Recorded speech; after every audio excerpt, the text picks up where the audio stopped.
אסר עליהם לשלוח מיילים בלילה, אמרו יש זמן עבודה, יש זמן בית, זהו. כן. אני יכול להגיד לך, אני, אלישע, גם שם, אנחנו יוצאי חטיבת המחקר באגף המודיעין, שם הייתה תחרות עוד לפני עידן הטכנולוגיה הזה, המבנה הוא מבנה בצורת חטא, ורואים בין כמה קומות ואתה רואה את האורות של כל הפנות הפלורוסנטים. איזה פלורוסנט עד איזה שעה הוא דלוק. אתה בודק, אתה מסתכל מהחלום. מילה רשות באנגלית עם אותיות קטנות 2016.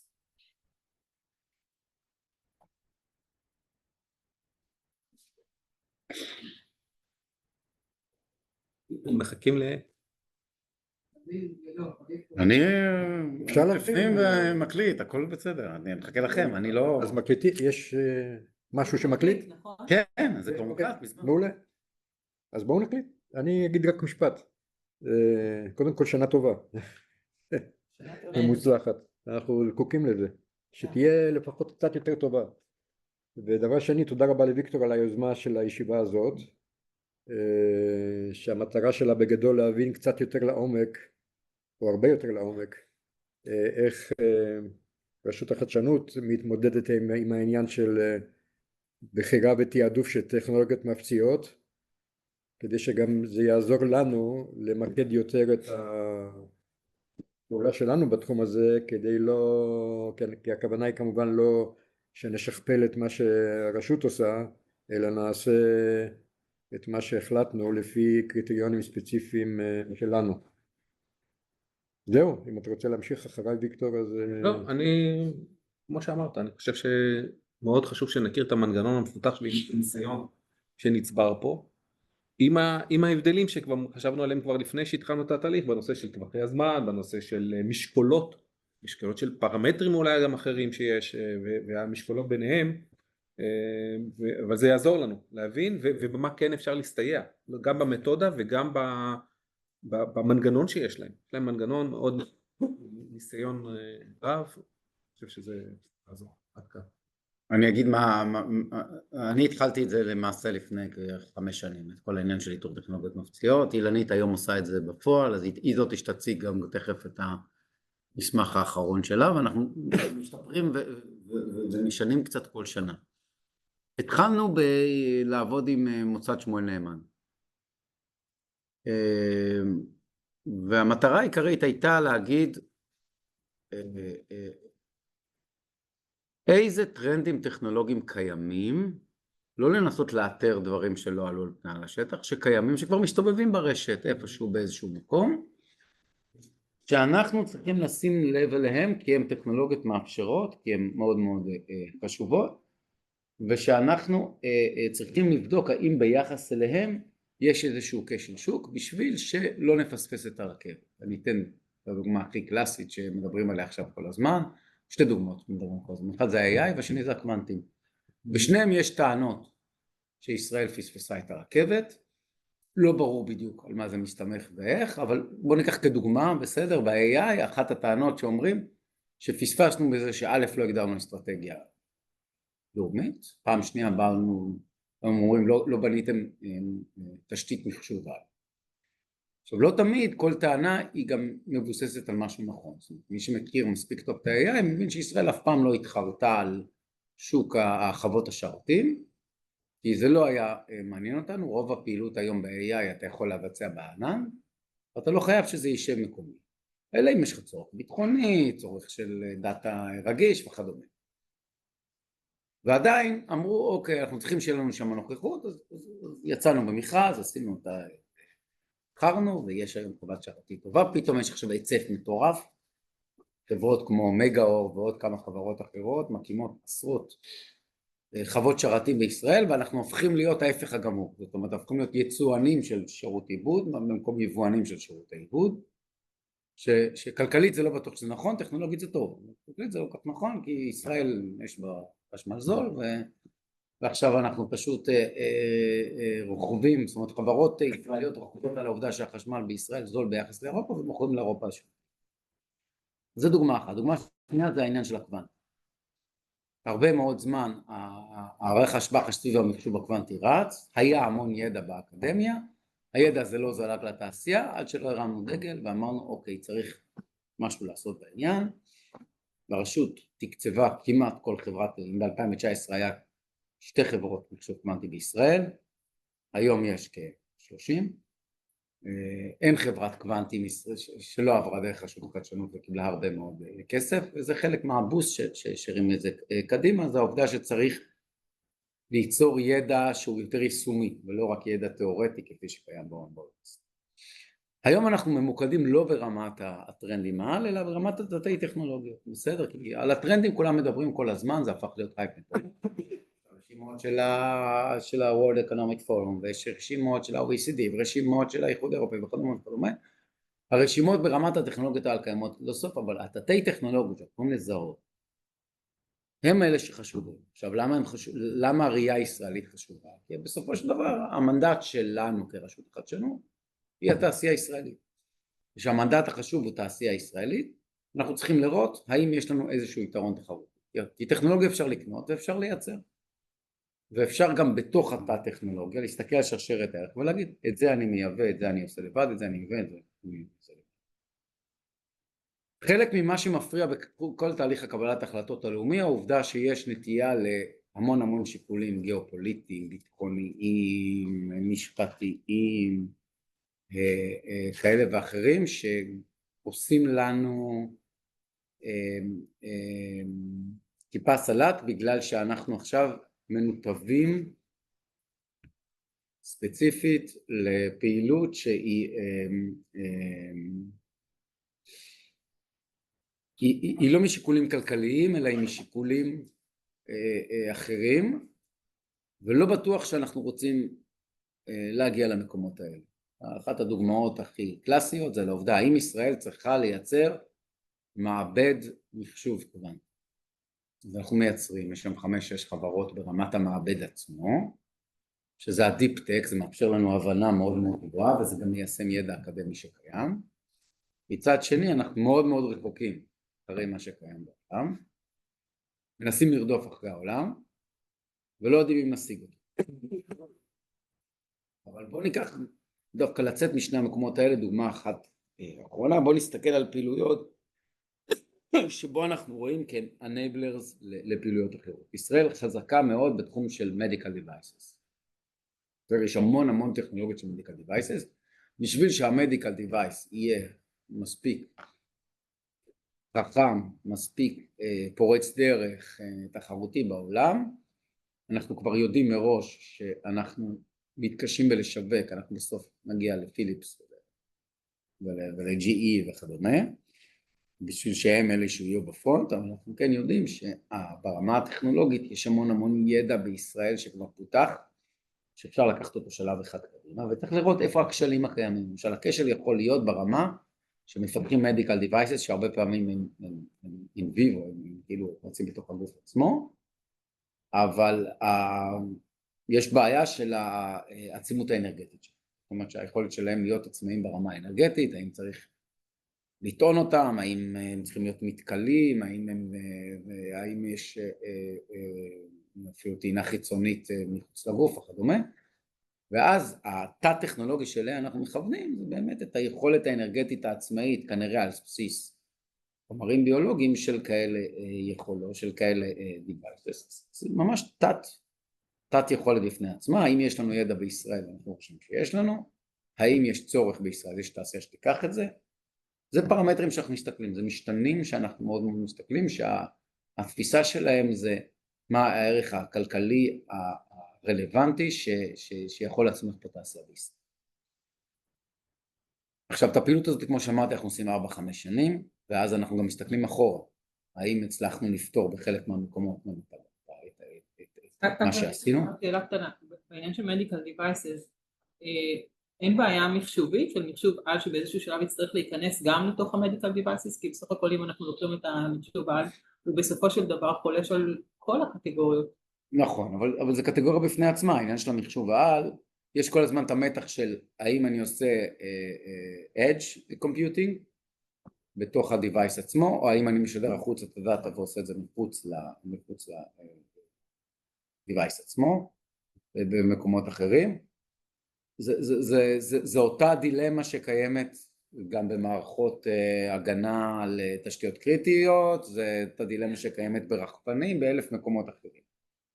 אז בסופו של דבר ברור שצריך לפתור גם את הבעיה הזאת, אבל היא פחות קריטית לפעילות של דיווייס, בגלל שהיא מאוד משותפת להרבה מאוד דברים. לעומת זאת היא מסתכלת על העצמאות האנרגטית, מה שדיברתי, אז זה שונה לחלוטין. למה? כי בתוך רחפן יש לו צורך אנרגטי כל כך עצום שהוא ברמת הטיסה שלו, שהחלק של הקיום של הדיווייס עצמו הוא כבר פחות קריטי.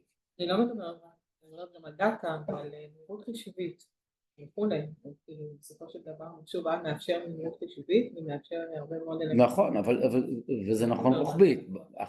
אחת הסיבות למה אנחנו יכולים גם להרשות לעצמנו להכניס יותר medical devices קטנים בתוך הגוף, או בכלל יש לנו צורך ביותר medical devices, זה בגלל שההתקדמות ביכולת העיבוד הנתונים היא כזאת שאנחנו צריכים הרבה מאוד דאטה כמה שיותר מהר מכמה שיותר משתנים שיעזרו לנו כל הזמן, ויש לנו יכולת להוציא מהם תובנות אפילו בריל טיים. אז זה הערך המשלים של כל הפעילות. אז כמו שאמרתי, אנחנו התחלנו לפני איזה 4-5 שנים, קצת שינינו כל פעם את הפוקוס, אז עכשיו אנחנו עושים את זה בשלושה וקטורים נפרדים. אגב, בהקשר לשימוש בטכנולוגיות קוונטיות, חישוב קוונטי במכשור הרפואי, יש גם מחשבה על הגנת סייבר? כן. יש כל התחום של דאטה אנקריפשן בעידן הקוונטי. שם יש שתי מגמות שונות, שאנחנו מסתכלים, שתי טכנולוגיות שונות שאנחנו מסתכלים. יש את הטכנולוגיה של ה-QKD, והיא אומרת ההצפנה היא בעזרת חומרה קוונטית, ויש את ה-PQC, הפוסט קוונטום קריפטוגרפי, נכון? שהיא אומרת בוא נשתמש במחשבים הקלאסיים, אבל נהיה מוכנים ליום של העוצמה המחשבית של הקוונטום. כל אחד מהם מושפע למשל אפילו גם מרגולציה, כן? אם הניסט לא אוהב את ה-QKD ודי מתעלם ממנו, והוא הולך עכשיו על אלגוריתמיקה שהיא ספציפית רלוונטית בדיווייס, אז אנחנו צריכים לתת מענה לשתי הטכנולוגיות האלה, ושלא נפספס את שניהם, צריכים להיות עם יד על הדופק על שניהם. אז פעם אחת תמכנו יותר במאגד שמסתכל על ה-QKD ועל חומרה יהודית ועל הפעילות, אנחנו רואים שזה לא מתקדם בעולם, אפילו ה-EIC מתחיל לנטוש את זה ולא רק הניסט, אז עכשיו אנחנו יותר מסתכלים על ה-PQC, שזה מבחינתנו אותה טכנולוגיה שעלתה, וכנראה חייבים לתת לה מענה. בסופו של דבר, כשמשרד התקשורת יפרסם מכרז, והוא לחברות תקשורת, אז חברות תקשורת צריכות שיהיה להם מענה טכנולוגי לעולם שבו יהיה דאטה שעשוי להתפרץ על ידי מחשבים. אני חוזר שנייה למבחינת שלושת הוקטורים שלנו. בסדר, אז יש לנו את הוקטור הזה שבוא נזהה מה הולך להיות קדימה. זיהינו שנה שעברה ככה וככה דברים. בוא ניקח את הדברים שזיהינו ונצלול drill down. איך אנחנו עושים drill down? פעם אחת זה בעזרת מומחים טכנולוגיים שסוגרים לנו את השוק, פעם שנייה זה בעזרת שולחנות עגולים, פעם שלישית זה בעזרת מפגשי אקדמיה תעשייה שבה אנחנו נותנים לחוקרים ולחברות להציג זה לזה משאלות ובקשות.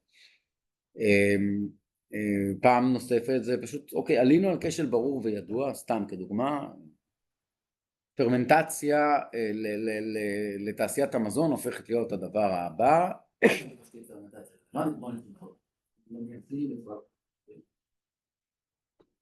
הפעילות הנוספת היא פעילות שאומרת, הוקטור השלישי זה וקטור, בוא נבדוק האם כל הפעילויות שעשינו עד כה לטכנולוגיות מסוימות פתרו את המצב או שאנחנו צריכים עדיין לעשות. אז זאת הפעילות היומיומית הקשה מאוד שאילנית עושה בעזרת 2-3 עוזרים, אבל בעיקרון בעיקר בעצמה. ומצא שנראה את מצגת קצרה של הפעילות האחרונה. אני מסכמת את מה שאמרת. אבל לא, בסדר. הכל בסדר. ההקדמה שלה הייתה ארוכה מדי, כן. לא, הכל בסדר. יש כאילו... בואי, אפילו אפשר לרוץ עליה, זה גם בסדר.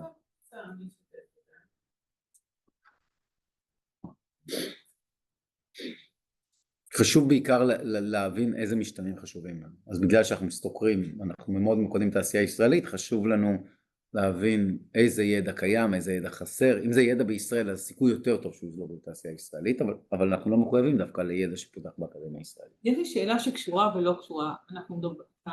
דיברת בתחילת על הדברים שאמרת לגבי האוניברסיטאות, שהקוונטום התחיל לפני 6 שנים, 2019. לא, לפני 6 שנים בדקנו את הנושא הזה. הקוונטום התחיל לפני 20-30 שנה. בסדר, אבל אתם הגעתם לזה, אתם מגישים לזה לפני 6 שנים באוניברסיטאות. אנחנו מגלים במולמות, שזה קצת לא קשור לוועדה, מתוך הנתונים שהחיבור עדיין בין האקדמיה לתעשייה מאוד מאוד רופף. אנחנו במקום מאוד מאוד רופף. ביחס גם לעולם. לא, אבל אנחנו ביחס לעולם עוד יותר. מה זאת אומרת רופף? למה הוא רופף? מגיע ל6%.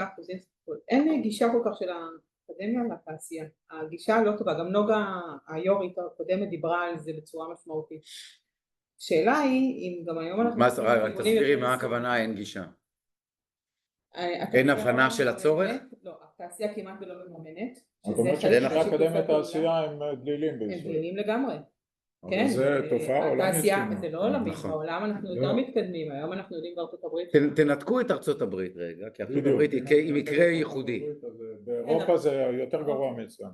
אני לא משווה כרגע. באירופה המימון הולך לא לאקדמיה, הולך למכוני מחקר, להזמנות עבודה ספציפיות שלהם. כשצייס רוצה עכשיו לפתח, לשפר את תהליך הייצור של עדשות מסוימות, אז היא לוקחת מכונה, מציבה אותה באיזשהו מכון מחקר של פאנו, ושם מתבצע פעילות המופ שלה. לא, בסדר, שנייה, בוא עזוב השוואות כרגע, בינלאומיות, נתמקד בישראל וגם במצב שלנו. המצב יכול להיות יותר טוב, יש לנו אגב, ללא קשר לדבר הזה, יש לנו קבוצת עבודה משותפת עם אגף תקציבים, וללמוד איזושהי חברת ייעוץ ספציפית, שמטרתה העיקרית באמת, איך להעביר יותר ידע מהאקדמיה לתעשייה. כן, עכשיו רגע, אני רוצה להגיד עוד איזושהי נקודה, חלק אגב, משרד האוצר, אגף תקציבים משגע את ות"ת בנושא הזה. נכון. השנייה. מול ות"ת ומול ור"ה, חלק מהדרישות שלנו למשל זה להכריח את חברות המסחור לפרסם תבניות מסחור חידות. אז שנייה רגע, יותר קל למסחר את הידע ולהעביר אותו. למה הבאתי את הקוונטום? כי הקוונטום מתחיל ממדע בסיסי בעצם, לא ממדע יישומי. והוא הביא, ואולי שם הייתה, והיום התובנה היא שבעצם הכל מתחיל ממדע בסיסי שהוא משמעותי היום יותר, בוא נגיד, למדע היישומי, לקטע היישומי. והקטע החיבורי הזה אולי צריך להתחיל במדע הבסיסי עם התעשייה, ואולי פה הכשל שלנו שאנחנו לא משווקים את זה במרכאות. אבל בישראל אין הרבה תעשיית ענק, כמו שיש בארצות הברית, בגרמניה ובריטניה. אז אדרבה. הסיכוי שתעשיית ענק תממן מחקר בסיסי הוא מאוד מאוד נמוך. למה? כי זה רחוק ממנה כל כך, ואין את התקציבים האלה על הדברים האלה. אני מבינה, אבל... אולי למעט המקרה הספציפי זה רפאל, אולי טיפה תעשייה אווירית, זה המקרים היחידים שזה לגיטימי. אבל מקרה הקוונטום והמקרים הביטחוניים, לא הביאו הבנה שכן יש צורך שיש לו הרצון. אבל יש יחידה בתוך מפעל, שמטרתה גם לזהות את הדברים שהם באמת יותר פורצי דרך רלוונטיים, שזה מה שהיא עושה, היא מממנת מחקר שהוא על הסף הבסיסי, טיפה יותר יישומי. זה התפקיד שלה, כי הצורך הוא ביטחוני. זה בדיוק הסיפור. המנדט שלנו כרשות חדשנות, וזה אולי חשוב, הוא 3-8 שנים מפיתוח מוצר. אנחנו לא נלך ליותר משם, כי זה לא התפקיד שלנו, אני לא ות"ת. בדיוק, ות"ת זה תפקידה, וות"ת יש הרבה יותר כסף מרשות חדשנות, כן, פי 4. הקרן הלאומית למדע, כן, ברור. שזה כלי של ות"ת, נכון, שזה כלי של ות"ת, הקרן הלאומית למדע. זה תפקידה. מי שצריך להכווין אותה זה, אם אני מבין נכון, בהקשרים האלה, מבחינת הכוונה של מדיניות, זה המלמ"ב. נכון. זה חוזר אלינו נכון, ולכן אני מנסה איכשהו להבין, אולי יש צורך בכלל בשינוי קצת באיזושהי פתיחה של המודל, אולי של רשות החדשנות, לא יודעת, אני מנסה לחשוב קצת מחוץ לקופסה, כדי שאנחנו... אני לא חושב, אני חושב שזה ממש ארגונית סטטוטורית בממשלה, המקום של המלמ"ב, בדיוק ההצדקה לזה, זאת אומרת, בסוף יש פה, נגיד מי עוסק בטכנולוגיות מפציעות, ובכל שרשרת הערך, מהמדע הבסיסי דרך מדע יישומי, ועד בסוף תעשייה שמייצרת את זה, אז יש פה כל מיני גורמים, יש את הוות"ת, יש את רשות החדשנות, יש את משרד המדע, יש את מפא"ת, יש כל מיני שחקנים, ומדענים ראשיים במשרדים, והמלמ"ב הוא, אם ככה אני תופסתי אותו, הוא הגוף הלאומי עם המנדט שמנחה את כל שרשרת הערך. כן, אבל ויקטור, זה מה שעשינו לפני שנתיים, הגשנו לממשלה ואישרו 5 תחומים מצוין. לנושאים האלה. אבל הם לא הוגדרו כטכנולוגיות מבצעיות. לא, כי זה היה חדש. מילה טכנולוגיות מבצעיות לא הופיע שם. לא הופיע שם כי יש כל כך הרבה טכנולוגיות. זו לא הייתה מטרת הוועדה. נכון, כן, לא הייתה מטרת. שזה אנחנו יושבים, זה ועדה של המלמ"ב. נכון, אבל טכנולוגיות מבצעיות שזאת זה מה שחדש. כי הלכנו מטופ דאון. לא, אז למה אני חותרת? אולי אנחנו צריכים בוועדה להוסיף את ות"ת לדיון הזה ולראות מה, כאילו, אנחנו צריכים את הנציגות האוניברסיטאית בארץ. זה כן. נמצא נציג של ות"ת, לא? זה כן. ולכן אני... נעמי לא אצלנו בוועדה. נעמי בק, לא פה? מספיק, אנחנו צריכים... היא כן, לא? כן, אבל היא כמעט... אבל היא הקשר, אין מה לעשות, אין שם מישהו אחר, זה בדיוק מתאים לה. נעמי בק יכולה אנחנו להיות בקשר, שלנו לזה, אבל אני... ונעמי בקשר כמעט יומיים. בדיוק, כן, אני לא חושב, נעמי יכולה להיות בדיוק. למשל, אני אתן את הדוגמה, אימון מודלים גדולים. זו פעילות שאנחנו עושים ביחד, זאת אומרת, ההגשה היא לרשות החדשנות.